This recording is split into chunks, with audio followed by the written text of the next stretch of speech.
რეგიონული ინტეგრაცია და პასუხი პროფესიული სერვისების სექტორის კომპლექსურ გამოწვევებზე 2025 წლის ბოლოსთვის ვიდეო კავკასიასა და ცენტრალურ აზიაში ოფიციალურად იწყებს საქმიანობას და 5 ქვეყანას საქართველოს, სომხეთს, უზბეკეთს, ყირგიზეთსა და ტაჯიკეთს აერთიანებს.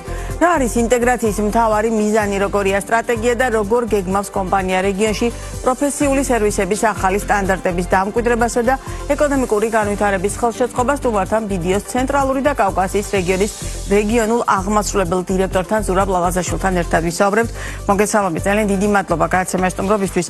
არასდროს არ დამიმალავს, რომ ძალიან მიხარია ხოლმე თქვენი სტუმრობა ამ გადაცემაში. მით უმეტეს დღეს ჩვენ დავისაუბროთ უშუალოდ ვიდეოს ნაწილზე, კომპანიაზე, რომელიც აგერ უკვე რამდენიმე ათეულ წელს მოიცავს, იმიტომ რომ მე როდესაც ბიზნეს მედიაში საქმიანობას ვიწყებდი, სწორედ იქიდან დაიწყო. დაახლოებით თანაბრად ვართ ამ ნაწილში და ამიტომ კიდევ უფრო მეტად გულშემატკივრობ ხოლმე ამ კომპანიას. საინტერესო სიახლე გაქვთ, რას ნიშნავს ცენტრალური და მთელი კავკასიის ნაწილში პრაქტიკულად მთავარი აი ამ ნაწილში სერვისებს რაც შეეხება მიმწოდებელი ხდებით. რა კონცეფციაა ეს? პირველ რიგში მადლობა მოწვევისთვის ამ ახალ სტუდიაში, ძალიან მიხარია რომ ისევ აქ ვარ და მეძება საშუალება ვისაუბროთ. მე ძალიან მიხარია ხოლმე აი რა ჩვენი შეხვედრა და საინტერესო თემებზე საუბარი.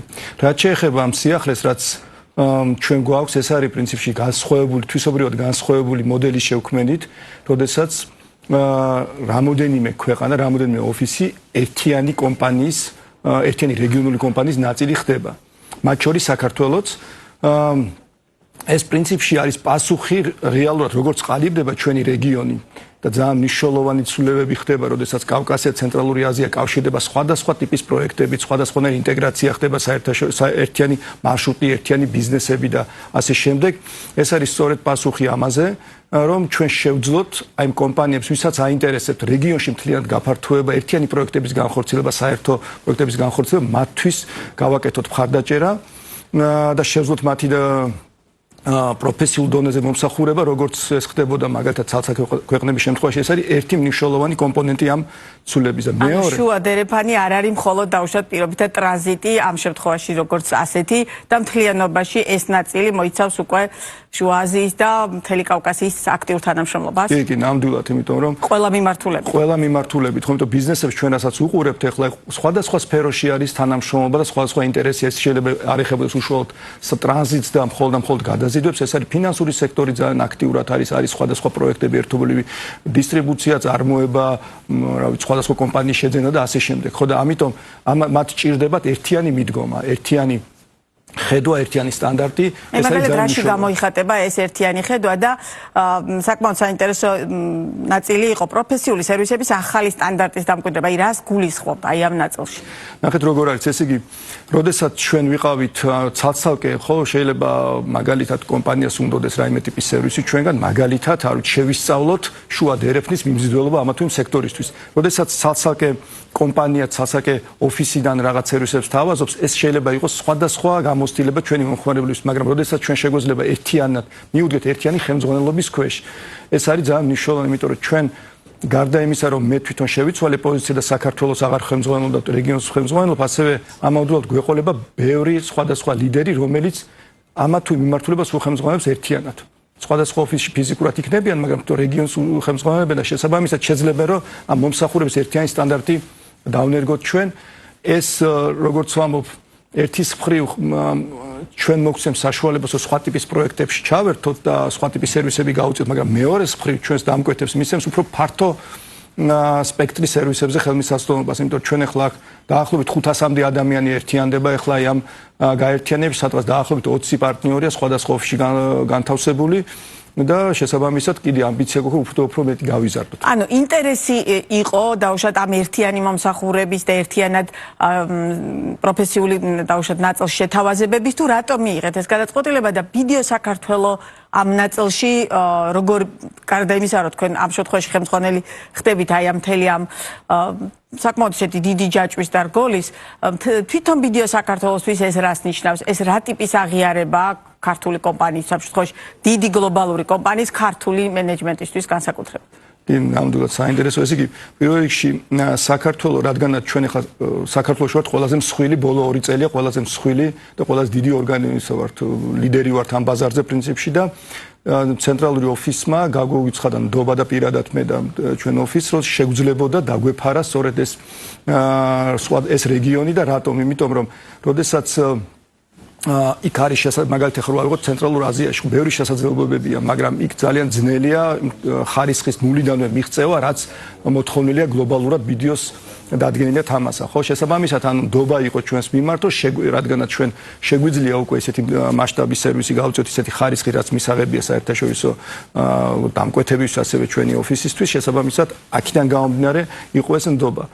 და ეს იყო ერთის მხრივ ჩვენ დამკვეთები ბაზრის მოთხოვნა, მაგრამ მეორე მნიშვნელოვანი არის ის, რომ თვითონ ძალიან იცვლება პროფესიული სერვისების ბაზარი მთლიანად, ვინაიდან ეს ხელოვნური ინტელექტი ტექნოლოგიები მოითხოვს ძალიან ერთის მხრივ დიდ ინვესტირებას ამაში და მეორეს მხრივ ძალიან რთულია პატარ-პატარა ქვეყანამ გააკეთოს ყველა სალსაკე ინვესტირება გააკეთოს. მოთხოვნა არის ძალიან გაზრდილი ხარისხისადმი, სხვადასხვა ტიპის ანუ უფრო პროფესიული გადამზადებისადმი და ასე შემდეგ და ამიტომ ჩვენ გადავწყვეტ გაერთიანება ბევრი ოფისის, როდესაც ცენტრალურად ერთჯერადად მოგვიწევდა ამ დიდი ინვესტიციების გაწევა, თაც ისარგებლებდა ყველა ჩვენი ოფისის და შესაბამისად ჩვენი დამკვეთებიც. ეს იყო ერთ-ერთი მამოძრავებელი ამ ინიციატივის, მეორე იყო ჩვენი რეგიონის ხედვა და დამკვეთების. კარგი ნაწილში შეეხეთ ხელოვნური ინტელექტის თემა, რომელმაც განსაკუთრებით ისეთ მიმართულებებში, როგორიც თუნდაც თქვენი შემთხვევა, საკმაოდ დიდ როლს თამაშობს, ხო? რამდენად მზად ხართ ამ ნაწილისთვის? თქვენ ახლა ახსენეთ ფრაზე, რომ დიდ ინვესტირებას მოითხოვსო. თვითონ კადრები რამდენად არიან მზად, იმიტომ რომ ოდესღაც აუდიტორული საქმიანობა და ამ ტიპის საქმიანობა აბსოლუტურად სხვა რეალობაში იყო და დღეს საერთოდ სხვა რეალობაა, ხო? მთლიანობაში შექმნილი მსოფლიო გლობალურ ბაზრებზე და საქართველოს ამ მხრივ არ არის გამონაკლისი.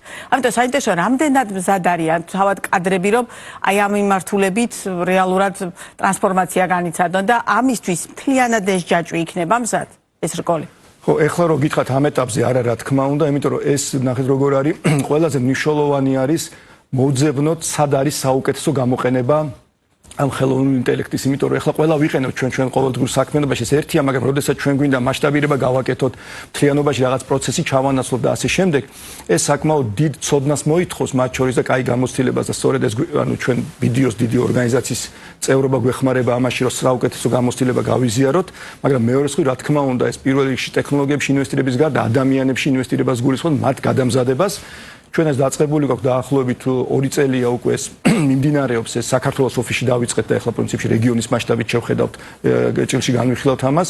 დაახლოებით 2 წელია უკვე ამ თემაზე აქტიურად მუშაობთ, ვიყენებთ კიდეც ამა თუ იმ მიმართულებით, მაგრამ რო თქვა რომ მასშტაბური ხასიათი აქვს ამას და დიდი მასშტაბზე ჯერ გასული, რა თქმა უნდა, ჯერ არა და ძალიან ბევრი რაღაცა გვაქვს წინეს ვიცით ამ. კიდევ ერთი ნაწილი, რეალურად საქართველოს სად არის ამ ნაწილში მთლიანობაში რასაც ქვია ის საქმიანობა, რომელსაც თქვენ ეწევით და დაუშვათ ის პარტნიორები და ის ქვეყნები, რომელთა გაერთიანება ეს ახლა მე და თქვენ საუბრობთ, სად არიან? ანუ რა ცოდნის გაზიარება მოგიწევთ ერთმანეთისთვის და რამდენად შესაძლებელია, რომ დაუშვათ მათგანაც რაღაც მეტი ინფორმაცია მივიღოთ, მეტი განათლება და მეტი პროფესიული გამოცდილება ამ ნაწილში, თუ პირობითად ჩვენ ვართ ამ შემთხვევაში უფრო წამყვანი ძალა?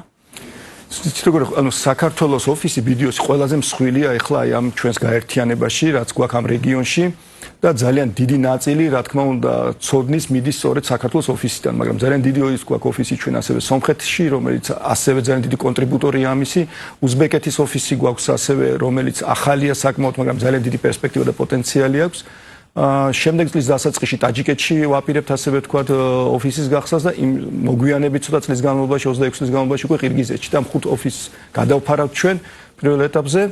ძირითადი ცოდნა, რა თქმა უნდა, იქნება საქართველოსდან, ასევე იქნება სომხეთიდან, თუმცა უკვე რაღაც პერიოდის განმავლობაში შემდგომ ჩვენ მიგვაჩნია რომ ეს იქნება რაღაც ერთიანი ცოდნის ბაზა, როდესაც უკვე აღარ ექნება დიდი მნიშვნელობა კონკრეტულად რომელ ოფისში ხარ, არამედ ის რა სფეროში ხარ, რა სერვისს ეწევი უშუალოდ. კი ბატონო, თან ტექნოლოგიური პროცესები იძლევა ბუნებრივია ამის საშუალებას.